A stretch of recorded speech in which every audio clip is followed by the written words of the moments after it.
obviamente son enfermedades causadas por parásitos flagelados que tienen esa característica de poseer un flagelo que les dota movilidad. ¿Listo? La familia a la que corresponden ambos es la familia Trypanosomatidae.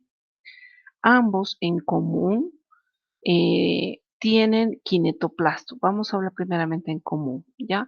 Ese kinetoplasto es la forma de huevo que les estoy, no sé si logran ver el cursor. ¿Logran ver el cursor? ¿Sí? ¿Logran ver? Ok. Hola, ¿cómo estás? Esa forma medio redonda, alargada, esa es la forma kinetoplástida. Entonces, estos dos parásitos en común tienen esa forma, ¿ya? Tienen diversos ciclos de vida y uno de ellos es que poseen también flagelos, lo que les había mencionado hace un ratito. Ese flagelo es como un látigo que también los va a caracterizar a ambos géneros. Ahora, la enfermedad que produce uno de ellos es la enfermedad de Chagas-Massa o la enfermedad de Chagas, que todos deben conocer que es una enfermedad zoonótica, es una enfermedad aguda y crónica y es producida por un protozoo flagelado que se llama el Trypanosoma cruzi, ¿ya? Y esta es transmitida por otros animales cuyo vector en este caso es nuestra vinchuca, el Triatoma infestans, un triatomidio, ¿ya? Y las vías de transmisión de la enfermedad, la primera es por la picadura, o sea, por el vector en la mayoría de sus casos. Luego por transfusiones sanguíneas y luego de vía congénita. ¿Listo? Estas son las tres formas morfológicas para que no se olviden del parásito. En un momentito las vamos a describir mejor. ¿Listo? Si vamos a hablar epidemiológicamente, en todo el mundo hay casos de Chagas, pero si ustedes van al mapa, existen más casos en Sudamérica y en Centroamérica. ¿Listo? Si ampliamos esta imagen, podemos ver que las zonas tropicales son las más endémicas, incluida, ahí está nuestra Bolivia, ¿cierto? Mayores casos por Beni, por Pando, también casos en La Paz, en Oruro, o sea, no es que si hace frío o hace calor, sino en climas bastante tropicales. Ahora, ustedes, ¿por qué creen? Les hago una pregunta. Han ido a provincias, ¿cierto ustedes? Quizá algunos viven en provincia. La mayoría de las casitas, provincias muy alejadas estoy hablando, no estoy hablando de provincias aquí Tiquipaya o el Valle Bajo, por Clisas, no estoy hablando, no estoy hablando de lugares más alejaditos. La mayoría de las casitas de qué son, de barro, ¿cierto? De adobe, ¿sí o no? ¿O estoy mintiendo? ¿O en dónde vivo? No puedo ver si alguien ha escrito. Ojalá habilitar el micrófono. Si no estoy mintiendo, ¿cierto? La mayoría son de barrito. Pero una de las recomendaciones que por epidemiología dan es que ya por fuera pueden ser adobito, no hay problema. Pero por dentro recomiendan por lo menos tener una capa de estuco. ¿Y eso por qué? El parásito, perdón, el triatoma, que es la vinchuca, es de color café, ¿cierto? Se camufla muy bien en lo que es el adobe. Y ella busca grietas, busca agujeritos donde meterse, porque no le gusta el día, para nada. Le gusta la noche. Ella es nocturna y normalmente sale y pica a las personas de noche. Entonces, imagínense de noche en los pueblitos o en las casitas de barro, bueno, bien camufladas no las vamos a ver, pero sí por eh, nosotros hacemos, no sé si es la palabra revocar, puede ser, hacemos colocar estuco en toda la casita, más que todo en la parte interna. El estuco sabemos que es de color blanco. Fácilmente vamos a poder identificar a estos, al Triatoma infestans. ¿Listo? Eso epidemiológicamente recomienda. Ahora, ahí está nuestro vector, el triatomio medio feíto, ¿cierto? Como les dije, tiene hábitos nocturnos, no les gusta la luz, se esconden. Entonces, ellos salen de noche para picar porque necesitan comer. Su picadura es indolora, no se siente. Y se torna infectante la infección una vez de que ha picado el Triatom infestans cuando llega a la sangre. ¿Y qué pasa? La vinchuquita sale en la noche, no tiene lupita, no tiene linterna, pero ella sabe dónde está el cuerpo humano. ¿Y cómo se da cuenta? ¿Quién me dice? ¿Cómo llega la vinchuca a nuestro cuerpo? Si camina de noche.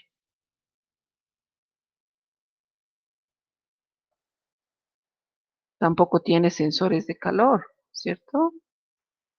¿Qué es lo que le hace llegar a nuestro cuerpo?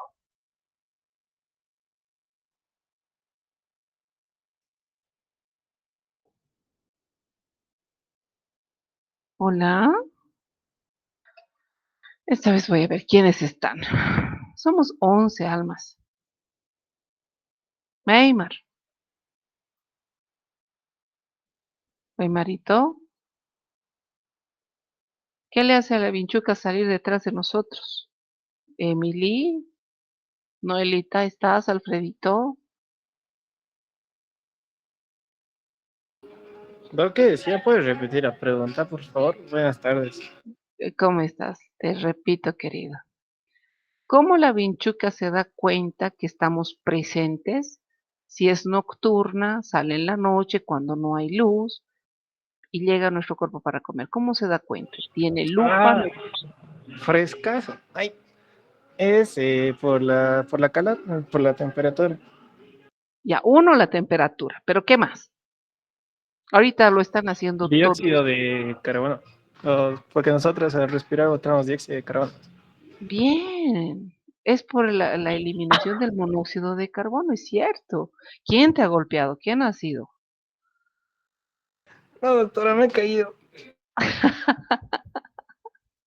Espero estés bien, Josué. Punto sector, Entonces, doctorita, punto sector. ya, entonces es cierto lo que nos dice Josué, la vinchuca, uno, no es que tenga sensores de temperatura, pero ella siente la temperatura, uno. Y segundo, sabe, reconoce la eliminación del monóxido de carbono, que nosotros realizamos cuando estamos inhala, exhala en el momento del sueño, ¿sí? Y ella va a picar en lugares normalmente blandos, pero eso no significa que solamente pique en el ojo o en la cara. De preferencia busca lugares blandos para picar, pero si no encuentra un lugar blando y encontró una pierna caliente, bueno, le pique la pierna. ¿Listo? Una vez que este triatoma infestans pica al paciente o a la persona, defeca, ¿sí? Ella pica y defeca. Entonces nosotros, por la presencia de la materia fecal, porque sabemos que la picadura no es dolorosa, sino por los alergenos que deja en la materia fecal, nosotros rascamos. Y al momento de rascar siempre laceramos la piel y es el primer sitio de entrada del parásito. ¿Listo?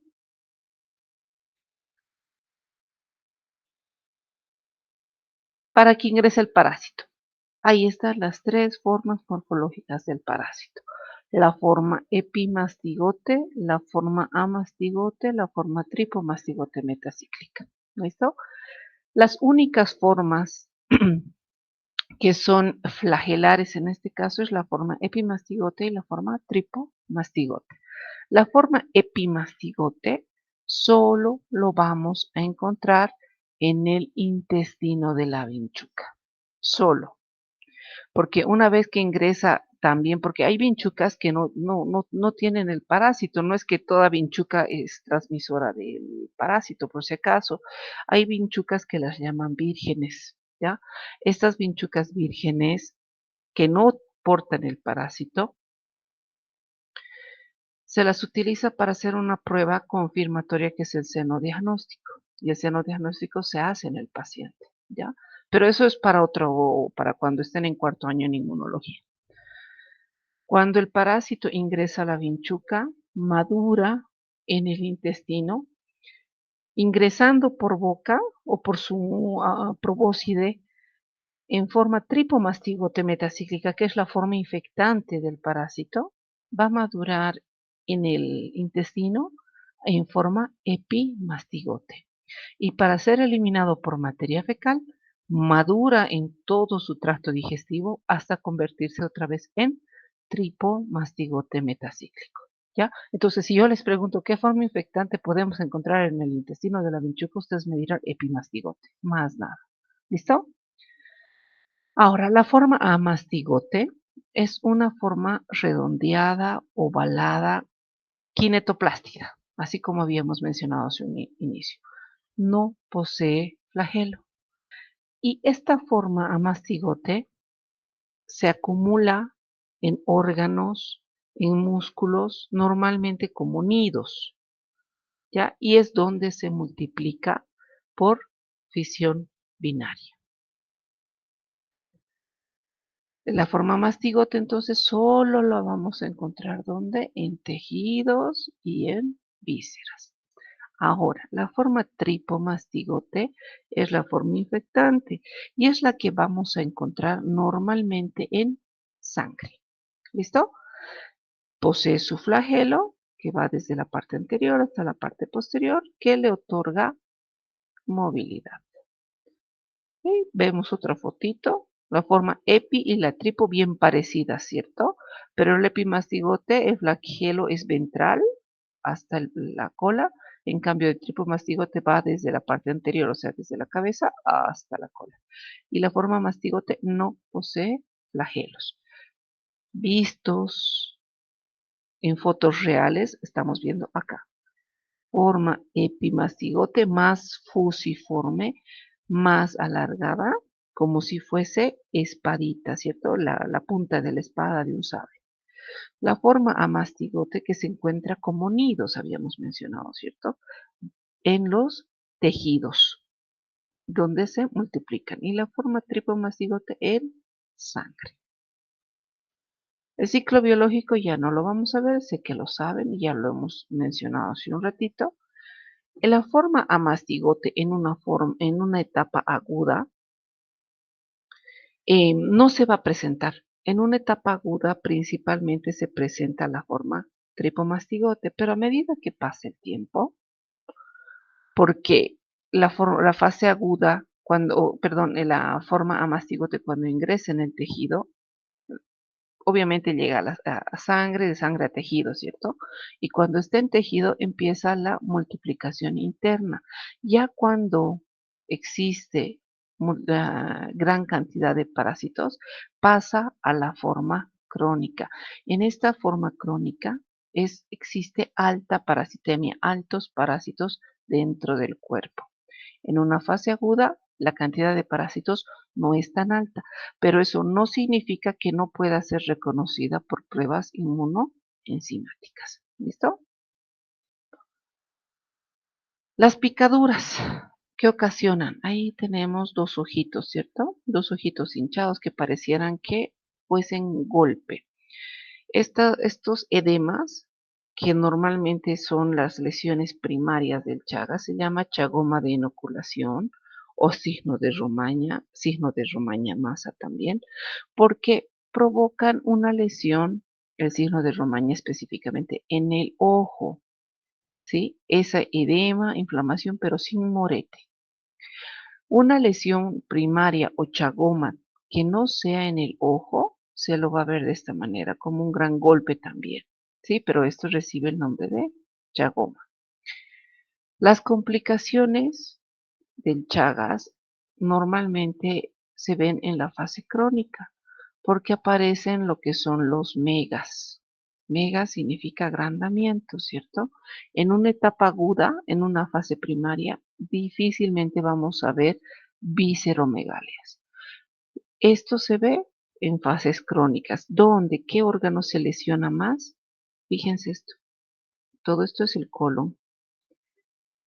Megacolon, agrandamiento del corazón, del vaso, complicaciones neurológicas, y en los electrocardiogramas hay trastornos de conducción de la arteria a la vena. O sea, la mayoría de los órganos, principalmente intestino grueso, corazón, principalmente, y vaso. En un Chagas congénito, ese Chagas congénito es aquel que obviamente pasa de madre a bebé, ¿cierto? No sé si alguna de ustedes de las chicocas ya es mami aquí. ¿Es mami alguna?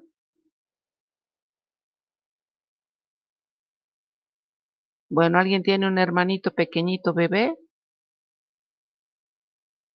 1, No, 2 años. ¿Qué, ¿Quién eres? ¿Quién eres, muñeca? yo hasta ahorita, pero dije que no, no dije yo. Ah, ya, entonces les cuento. Y cuando una va a hacerse los controles prenatales, es de obligación que los médicos soliciten la prueba de Chagas. Por más de que la madre diga, no, yo vivo en edificio, imposible que yo viva con vinchucas, no, imposible. Igualito hay que hacerlo, porque se tiene que prevenir el Chagas congénito, ¿ya? Porque más o menos hay una estadística ahí, nos dice 1.500 niños nacen con Chagas congénito al año. ¿Sí? Y ellos son propensos a desarrollar estas patologías, los megas que les decía, a muy temprana edad, lo cual pone en riesgo su vida, ¿ya? Entonces, lo importante es que si digamos existe la enfermedad dormida o la enfermedad crónica en las madres, sean tratados para evitar la transmisión del Chagas al bebé, ¿ya? En algunos casos, cuando la madre está embarazada, con Chagas y está embarazada, muchas veces se logra perder el producto, o sea, el bebé. Ahí la mortalidad es alta porque causa abortos, pero no muchas. Algunas veces los niños logran nacer con Chagas, pero llegan a tener las principales patologías que les he mencionado, los megas, especialmente en el hígado, el vaso y el colon, que pueden acompañar con otras patologías porque está lesionado el hígado con hepatitis, sepsis, meningoencefalitis, miocarditis, anemia hemolítica. O sea, se complica el caso de los niños que nacen de mamás con Chagas que no hayan sido tratados. ¿Listo? Entonces, por eso es importante hacer el diagnóstico. Para el diagnóstico existen pruebas que son directas y pruebas que son crónicas, en la etapa crónica, perdón, indirectas. Las pruebas directas se utilizan principalmente para buscar al parásito, porque dice directo, observación directa al parásito en una etapa aguda de la infección. Y para eso necesito hacer un extendido sanguíneo o una prueba de microhematocrito para que yo pueda ver al parásito, porque es directa, observación directa al parásito, prueba directa en fase aguda. ¿Listo? Pero en una Chagas de tipo crónico, yo debo de buscar métodos que son indirectos. Indirectos significan pruebas de reacción antígeno-anticuerpo. O sea, que mi cuerpo produzca anticuerpos para que puedan ser detectados fácilmente por antígenos que están marcados ya sea en pruebas de ELISA o en pruebas de high Chagas o en pruebas de aglutinación en látex.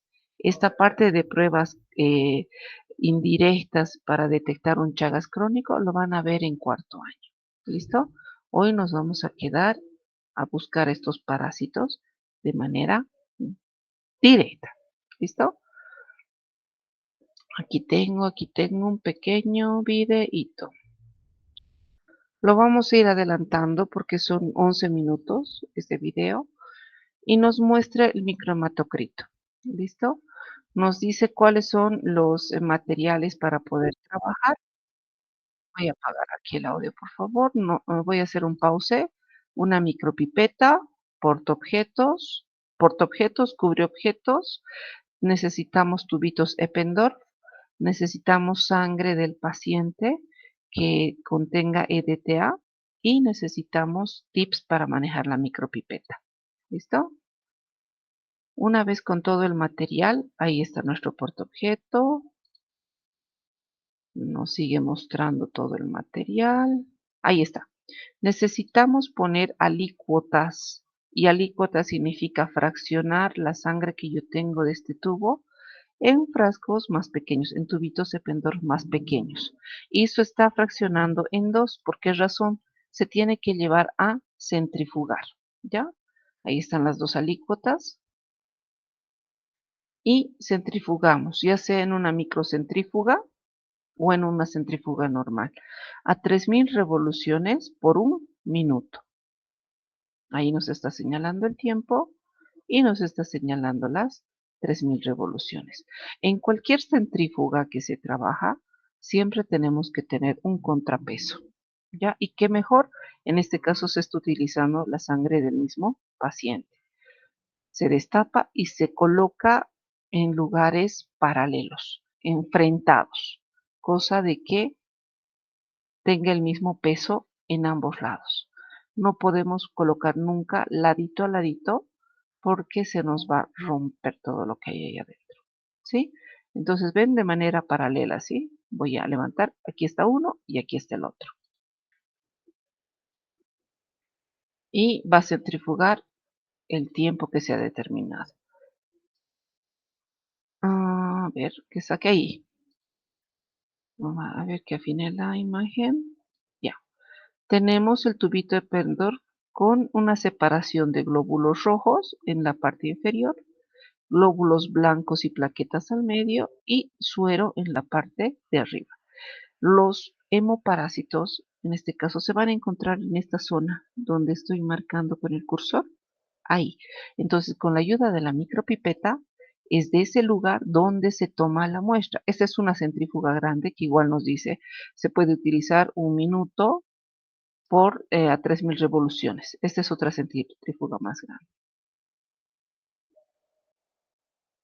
Ha hecho lo mismo, contrapesado.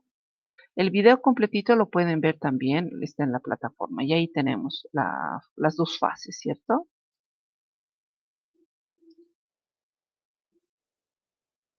Ahora va a cargar. Ahí, eso les voy a mostrar. Está ingresando la micropipeta con la punta colocada y solamente hasta este lugarcito que les había mencionado, donde se buscan a los hemoparásitos. No está metiendo al fondo ni lo está haciendo aquí arriba, sino en esa interfaz. ¿Listo? Y eso se coloca al portaobjetos para poder ver al microscopio.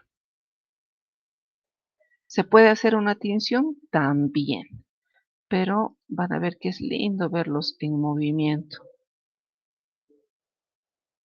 Está cargando otra del mismo paciente para ver en otra lámina.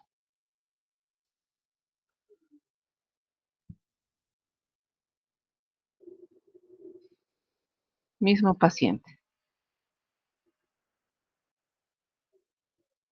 Y va a colocar cubreobjetos como si fuese un parasitológico para poder llevar al microscopio. Les dije que esto también podemos teñir. Ahí.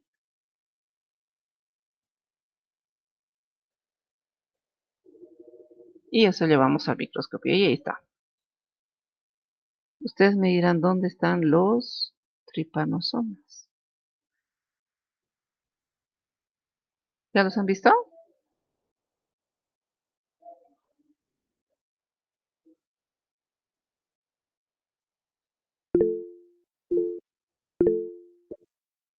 Ahí acá. ¿Ven? Moviéndose como loco. Esto es, fíjense, esto es con un objetivo de 40. Pero se puede ver, ahí está. Se está moviendo, ahí hay uno. ¿Logran ver? Acá. Sí, doctora. Entonces, esta misma lámina podemos teñirla y se puede ver con un microscopio con objetivo de inmersión. ¿Listo? ¿Dudas con el Chagas? Hablemos de la leishmaniosis entonces ahora. ¿Listo?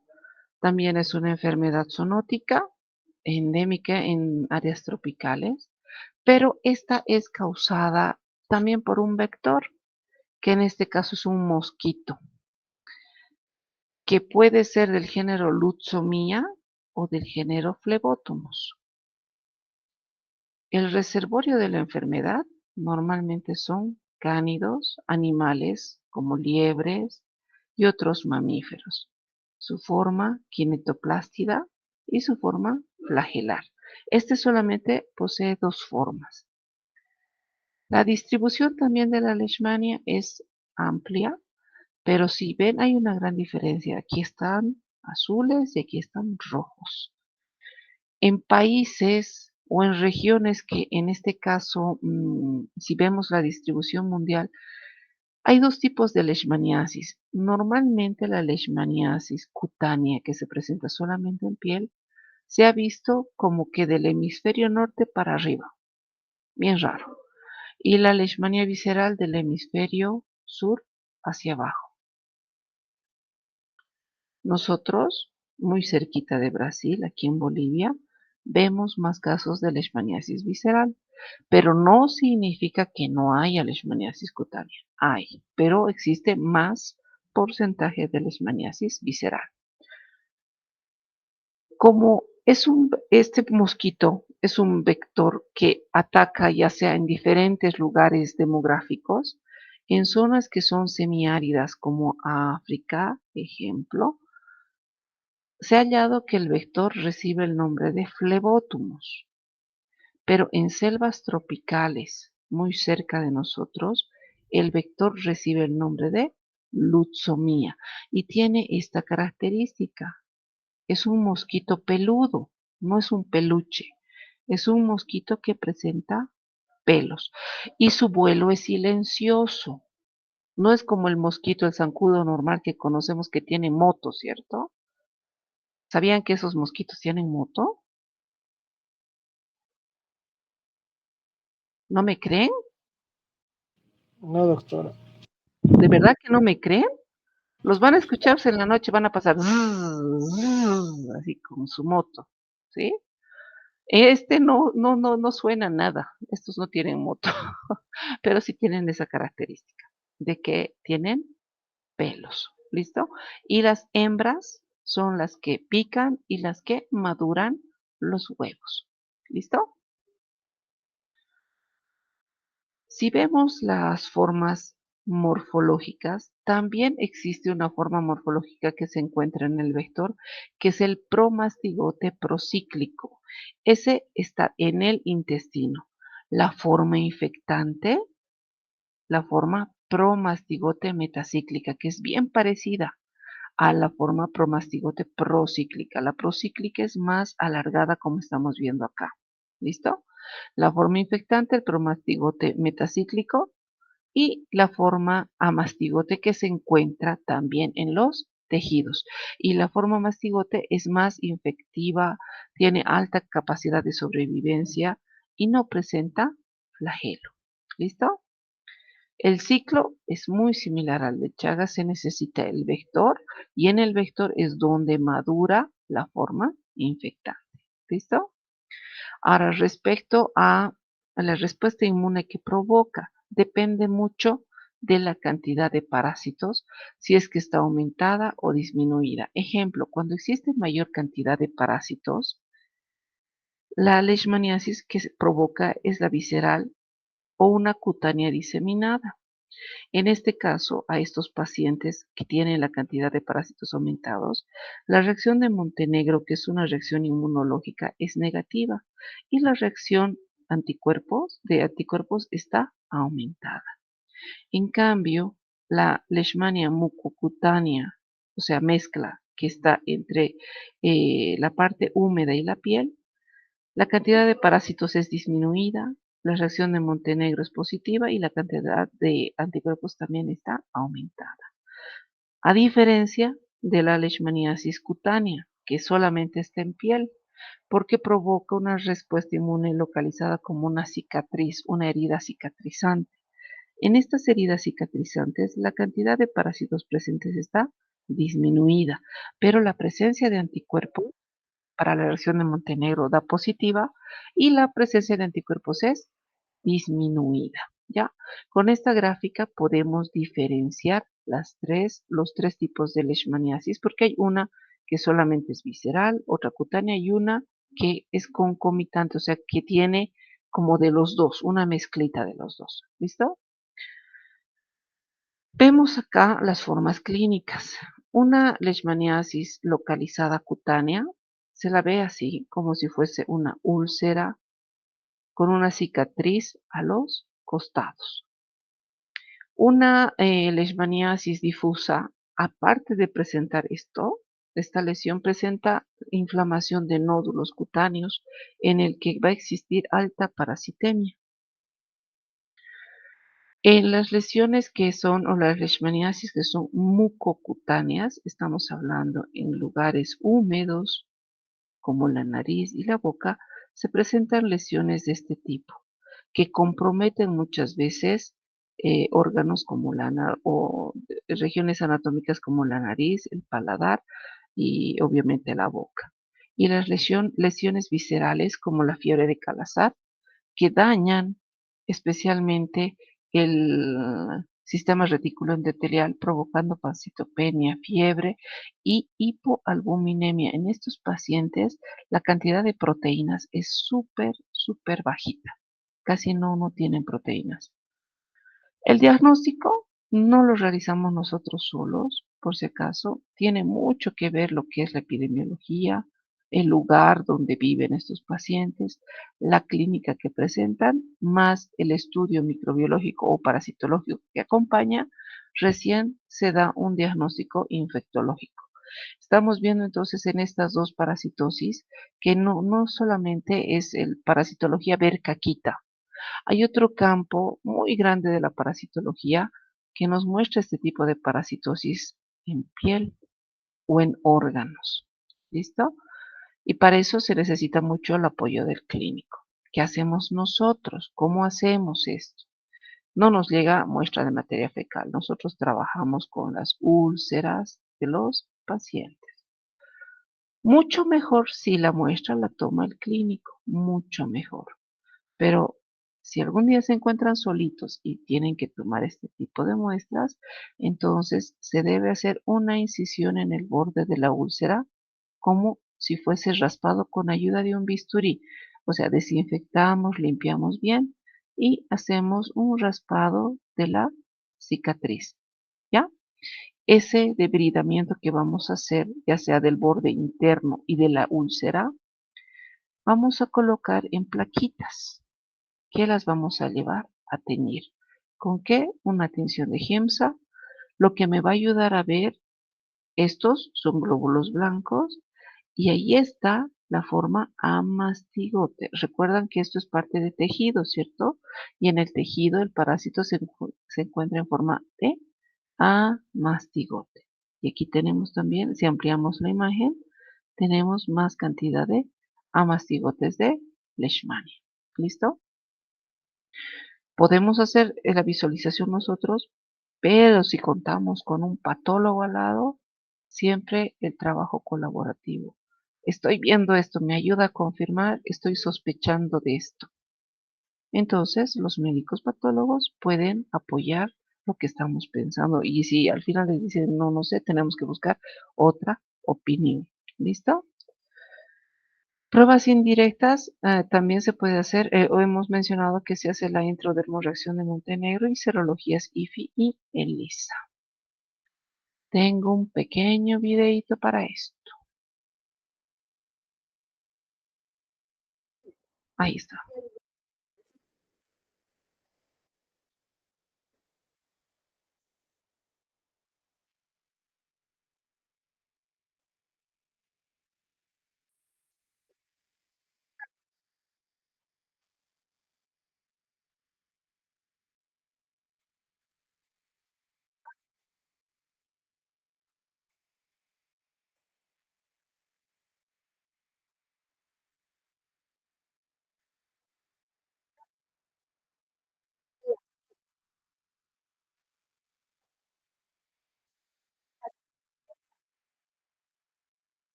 ¿Qué les ha parecido? ¿Alguna duda respecto a eso, chicos? Tenemos que Doctorita, ver algo más. doctora, ¿me escucha? Sí, sí, ¿quién eres? ¿Quién eres? ¿Quién eres? No, Noelita, doctora, sí, sí, solo ha sido un teléfono, pero no se ha escuchado nada y le he escrito ¿no se escuchó nada del video? nada. No. Y si se fija ¿Qué? en ¿Por qué mensajes, no me han dicho? no. Ya, entonces van a Bueno, ver solitos el video en casa. Ya, yo dije, bueno, están yo le escuchando bien, escribí, yo lo escuchaba pero al perfecto. parecer no me escuchó. Ya, No pero lo lo van a leí. ver. Ya, lo bueno es que estaba para poder leerlo, ¿eh? Ya, pero quiero que lo lean, que lo vean en la casita. ¿Listo? Avanzaremos con esto más porque esto más va a entrar a su examen, al segundo examen, que es el diagnóstico de otros hemoparásitos, que también el vector es un mosquito, otro mosquito, ¿cierto? Pero este mosquito es del género Anopheles. Ya esta parasitosis, que es ocasionada por el género Plasmodium, provoca la enfermedad que se llama malaria. 4 tipos de parásitos que provocan la malaria: el Plasmodium vivax, Plasmodium falciparum, el Plasmodium ovale y el Plasmodium malariae. Ciclo biológico semejante al otro. Necesita ingresar el parásito al mosquito. No todos los mosquitos anófeles están parasitados. El mosquito ingresa en su organismo, el esporozoito en el intestino obviamente va a madurar y va a salir a través de las glándulas salivales en forma de esporozoitos después de la picada, ¿cierto? Va al torrente circulatorio, va al hígado, en el hígado va a madurar en forma de merozoitos, va a ir a los glóbulos rojos, si cumplen el ciclo sexual en las formas gametocíticas, y es donde viene otro zancudito que no tenía el parásito y se infecta de nuevo, ¿sí? Y así el ciclo continúa. Gráficamente, estos parásitos son bien diferenciados porque tienen formas trofozoíticas, que son las formas más inmaduras, formas un poco maduras, que es la forma de esquizonte merozoito, y formas mucho más maduras, que son las formas de gametocitos. La temperatura influye mucho en los pacientes porque estos refieren fiebre. Lo primero, fiebre en las noches hasta 40 grados, 39, 40, a punto de convulsionar. Con esta gráfica quiero mostrarles que al inicio de la infección se van a ver, el primer día ejemplo, ¿cierto? Se van a ver si hacemos la prueba, el extendido, etcétera. Vamos a ver más formas inmaduras que formas maduras. Y a medida que avancen los días, vamos a encontrar más formas maduras que inmaduras. Pero eso depende del ciclo y de la sintomatología. Aquí sí voy a poner harto énfasis y es lo que vamos a hacer el día viernes. Vamos a trabajar esto. Necesitamos trabajar o tener láminas con calidad, con una técnica de calidad, donde voy a poner una gotita de sangre pequeñita acá para hacer la gota gruesa y al lado mismo voy a hacer un extendido sanguíneo, ¿ya? En la misma lámina realizo los dos. Para cumplir los controles de calidad, porque lo que es la malaria lo maneja un programa nacional aquí en Bolivia, ¿ya? Entonces, al ser manejado por un programa nacional, ellos exigen que las láminas cumplan ciertos controles de calidad. Uno de esos es que en la misma lámina esté la gota gruesa y el extendido. La ubicación, y ahí está con flechitas, del borde a continuación, 1.5 centímetros de espacio, tiene que estar la gota gruesa. La gota gruesa no tiene que ocupar más de 1 centímetro desfibrinado. Al lado, el extendido sanguíneo, el cual tiene que tener cabeza, cuerpo y cola.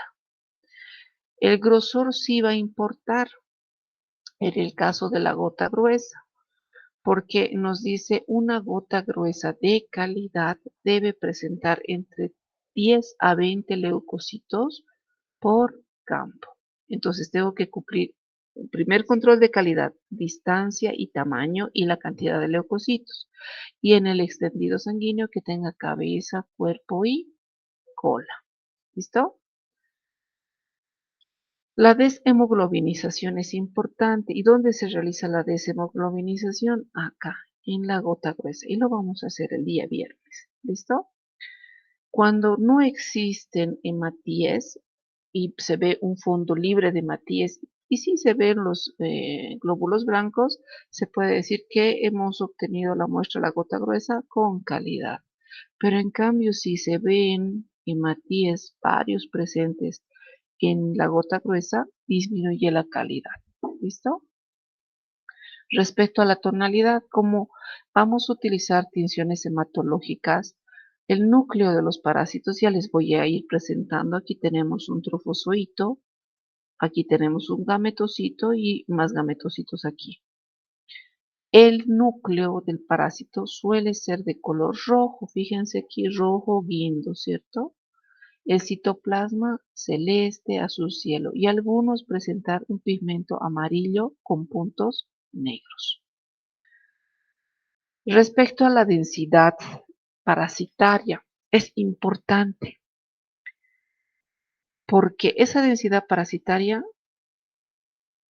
va a mostrar las sintomatologías del paciente. Ejemplo, estamos en los primeros días de la infección, ¿sí? Estos pacientes sí solamente van a presentar fiebre en la noche y malestar general como un resfrío, más nada. Pero si vamos avanzando en tiempo, 4 o 5 días de fiebre, sin origen bacteriano de la fiebre. Los pacientes aumentan incluso los grados centígrados en fiebre y su sintomatología aumenta y se va complicando. Por eso es que depende de la densidad parasitaria, de la cantidad de parásitos presentes para mostrar la sintomatología en el paciente, ¿sí? Por tanto, la intensidad de la infección va a hacer que aumente las manifestaciones clínicas en el paciente. Incluso de poder seleccionar en este caso, el antimalárico respectivo. De la cantidad de parásitos depende si le van a dar uno u otro antimalárico. Por eso es importante contar. No solamente ver, tenemos que contar cuántos son sexuales, cuántos no son sexuales. Importa harto eso. Pero ahorita para mí lo que me interesa es que sepan reconocer, más nada. Ya luego con el tiempo ustedes van a investigar cuántos tengo que contar, cuántos no, para que el médico decida qué darle y en qué momento. ¿Listo? Entonces, la densidad parasitaria influye en todo. Si vemos la exploración de la gota gruesa, acá, tenemos que tener esto. Estas ya son láminas in vivo, se pueden decir, ya no son grafiquitas. La gota gruesa, una vez desfibrinado, tiene que poseer este tamaño de 1 centímetro y el extendido tiene que tener cabeza, cuerpo y cola. Ya, y tiene que ser un extendido fino para que yo pueda ver con calidad a las formas leucocitos para poder diferenciarlos. Tiene que estar deshemoglobinizado específicamente esta gota gruesa porque no voy a poder hacer lo mismo en el extendido. El tono de los parásitos y la ausencia de precipitados. Todo esto va a influir en la calidad de la gota gruesa. Ahora, ¿qué es lo que me interesa que sepan? Ahí está. Reconocer a estos hemoparásitos. Estos son todas formas trofozoíticas. Plasmodium falciparum, Malariae, Vivax y Ovale. Y ustedes me dirán, y ahora, si yo veo uno de estos, ¿cuál va a ser? Tienen ciertas particularidades. Primero, epidemiológicamente, Bolivia presenta más casos de Plasmodium falciparum y de Plasmodium vivax en Bolivia. No significa que no haya Plasmodium malariae. Sí hay, pero es en menos cantidad si hablamos en porcentajes. Plasmodium ovale también es muy raro encontrar aquí en Bolivia. Principalmente se encuentra más Plasmodium vivax y Plasmodium falciparum. ¿Ya? Pero vamos a conocer las diferencias.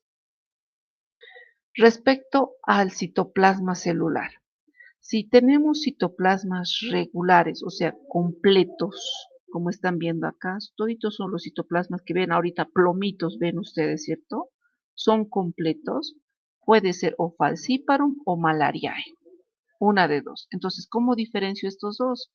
Los trofozoitos del Plasmodium malariae tienden a tener este pigmento amarillo en su citoplasma, que no tiene el Plasmodium falciparum. Estos parecieran O's, parecieran audífonos, letras árabes, de todo nombre les pone, ¿ya? Pero si yo quiero diferenciar entre estos dos, es ese pigmento amarillo o bandas amarillas. Ahora, para poder diferenciar los otros dos, que se parecen mucho, fíjense, Vivax y Ovale. Estos tienen un citoplasma irregular y es más agrandado, son mucho más grandes y están normalmente fragmentados. ¿Cómo voy a diferenciarlos a estos? El Plasmodium ovale presenta granulaciones que son muy diferentes al Vivax. Las granulaciones en el Vivax se llaman granulaciones de Schüffner, que son abundantes, finitas. En cambio, las granulaciones del Plasmodium ovale se llaman granulaciones de James y estas son más gruesas. Entonces, las voy a diferenciar por las granulaciones. Granulaciones finas es Schüffner, Plasmodium vivax, y granulaciones gruesas James, que son más prominentes. Eso es respecto a los trofozoitos. Vamos viendo uno por uno. Plasmodium falciparum, su forma trofozoítica. Les explico por qué esta diferencia de dibujos. De la mitad para la derecha se las ve así en la gota gruesa, porque en la gota gruesa no hay hematíes, recuerdan, ¿cierto? De la mitad para la izquierda hay hematíes. Entonces, este tipo de formas voy a encontrar en el extendido sanguíneo. Entonces, en el extendido sanguíneo a los hemoparásitos de Plasmodium falciparum forma trofozoítica, las voy a encontrar dentro de los hematíes. Algunas veces estas son capaces de crenar a los hematíes. En la gota gruesa las voy a ver libres de los hematíes. ¿Listo? Y no se olviden su citoplasma regular. Vamos conociendo las otras dos formas, una forma más madura que es la forma esquizonte que está compuesta por merozoitos y los gametocitos. El Plasmodium falciparum tiene acúmulos de merozoitos que van en número de 12 a 30 merozoitos en la gota gruesa y se los ve así pequeños grupitos de puntos negros con rojo, se los ve así, tal cual, como si fueran racimitos. Y en el extendido sanguíneo se los ve dentro de los hematíes. Y recuerden que el Plasmodium falciparum no da, o sea, no agranda el hematíe para nada, a diferencia de los que ya vamos a hablar. ¿Ya? La forma gametocítica, que es la forma más madura, voy a encontrar elementos fusiformes como bananas, como están viendo acá, en la gota gruesa. En el extendido sanguíneo pueden estar dentro o fuera del extendido. ¿Listo? Pero la forma gametocítica les aseguro que jamás se van a olvidar, porque normalmente se ven así como estos. Normalmente. ¿Listo? Eso es respecto al Plasmodium falciparum. Plasmodium vivax, que les dije que es otro que se encuentra harto en Bolivia. Forma trofozoítica. En la gota gruesa, citoplasma fragmentado, medio roto, pero sí observo las cromatinas, estos puntos rojos guindos que se llaman cromatinas. ¿Listo? En el extendido sanguíneo están dentro de los hematíes. Es lo que hace un momento les decía, fíjense, estos hematíes están muy agrandados, porque el trofozoito ya de por sí es grande, y el hematíe está agrandado. ¿Listo? Y la forma esquizonte y gametocítica también. Esquizonte también tiene acúmulo de merozoitos, pero tiene un acúmulo de 12 a 24 merozoitos. En la gota gruesa y en el extendido sanguíneo se lo ve así casi cubriendo todo el hematíe. En la forma gametocítica se presentan ya las granulaciones que habíamos visto de Schnüffer. Granulaciones finas de color pueden ser negritas en su mayoría, ligeramente amarillas. ¿Listo? Gota gruesa y extendido sanguíneo. Plasmodium malariae. En el Plasmodium malariae les dije la pigmentación amarilla es típica porque llega a formarse hasta en bandas. Fíjense que hay una banda como si fueran cintas dentro del parásito, en la gota gruesa y en el extendido. Las formas más maduras siguen presentando esa pigmentación amarilla como bandas, como cintas, pero también el esquizonte tiene acúmulo de merozoitos, pero más poquitos, entre 6 y 12 merozoitos se acumulan y forman un esquizonte, ¿sí? Y en la forma gametocítica es típico, seguimos con esas bandas amarillas y el pigmento negro y bandas amarillas, ¿sí? Esto es típico en el Plasmodium malariae, ese pigmento amarillo, bien típico, con puntuación negrita, ¿ya? Y por último, el Plasmodium ovale, que también tiene citoplasma fragmentado en su forma trofozoítica, presentan una sola cromatina, que es grande, en la gota gruesa y en el extendido sanguíneo. La granulación, recuerden, en el Plasmodium ovale es mucho más gruesa, a diferencia del Plasmodium vivax. Otra característica en el Plasmodium ovale, también agrandan, deforman como óvalos normalmente a los hematíes. Por eso se llama ovale. Vuelven óvalos grandes a los hematíes. ¿Listo? Y por último, la forma esquizonte y la forma gametocítica. La forma esquizonte también tiene acúmulos de merozoitos entre 4 hasta 2 merozoitos, tanto en la gota como en el extendido sanguíneo. Y en el gametocito las formas son bien parecidas al Plasmodium vivax, pero les va a diferenciar ¿qué? La granulación. Esta granulación es más gruesa. Las granulaciones de James, ¿recuerdan? ¿Por qué estoy poniendo esta diapositiva? Estos hemoparásitos, al ser tan pequeñitos, y si no tenemos experticia, podemos confundirlas con algunos artefactos que se encuentran normalmente en sangre, o algunos que no son normales y que están provocando infección. ¿Como cuáles? Como si fuesen nubes o mallas, que son restos de cromatina que se derivan de los hematíes, o granulaciones que pertenecen a eosinófilos, o se pueden confundir con plaquetas, porque tienen ese tamañito de las plaquetas, ¿ya? Confundirse con bacterias, como los bacilos gram positivos, que nos muestran aquí esporitas o granulaciones, nos puede hacer confundir y uno puede decir, uy, aquí hay un Plasmodium falciparum, ¿sí? Con esporas de hongo. ¿A quién les hace recuerdo esto? Al Plasmodium falciparum en su forma gametocítica, ¿cierto? Pero esto es una espora de hongo. O células vegetales presentes, o incluso polvo, rayones que contenga el portaobjetos, cristales o precipitados del colorante, o fisuras que se han redondeado en las láminas. Por eso es importante que estos extendidos se realicen en láminas nuevitas. No sirve que lo he lavado y lo he desinfectado. No, tiene que ser nuevo para evitar confundir con estos artefactos. ¿Listo? Aquí hay una lámina que también no es para que nos confunda, pero estamos viendo células blancas. Estos chiquititos que ven acá son plaquetas que nos aparentaran ser hemoparásitos. ¿Listo? Con eso estaríamos terminando. Vamos a ver a estos parásitos en clase, pero en 2 semanas. Este viernes se tiene que traer material para trabajar. Láminas nuevas, lancetas, alcohol, algodón.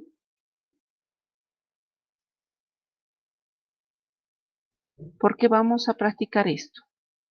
Tenemos que empezar en esto, ¿sí? Hacer extendidos. La gota gruesa vamos a desfibrinar y vamos a teñir nuestras láminas. ¿Listo? Y una vez teñidas, la siguiente clase, ustedes van a traer sus propias láminas teñidas y vamos a ver al microscopio, en la sala de microscopía. Y vamos a ver también láminas positivas que tengo. ¿Listo? ¿Alguna duda que tengan? Voy acá. Ahí. Josué, dime. Doc, una preguntita. ¿Cuántas lancetas vamos a traer para el viernes? Las que tú quieras, porque es para que ustedes practiquen. Puedes traerte unas 4, por si quieres pinchar a 4 compañeros, porque necesitamos practicar el extendido. Puedes traerte 2, puedes traerte una, las que gusten. Pero mientras más practiquen es mejor, porque sabemos que la lanceta una vez utilizada ya no se puede volver a utilizar. Está bien, doctorita, gracias. De nada. Otra cosa importante, mejor si los portaobjetos que tienen o que traigan sean esmerilados. Mucho mejor. ¿Listo? ¿Alguna otra duda? Gracias por su tiempo, chicos. Yo también he terminado rendida. Gracias, Noelita. Entonces les veo el día viernes a las 8:15, 8:30 vamos a empezar. Ya mucho tardará porque hay algunos compañeros que llegan tardecito. ¿Listo? Cuídense hasta el viernes, guaguitas, y vean todo el material que les he subido. Vean bien los videos también, de que no han logrado escuchar y no me han avisado. ¿Sí? Cuídense. Chao, chao, si no hay dudas. Hasta luego, doctorita. Hasta luego, doctora. Cuídense. Chao, queridos. Chao, María René. Chao. Hasta luego, doctora. Cuídense. Chao, chao.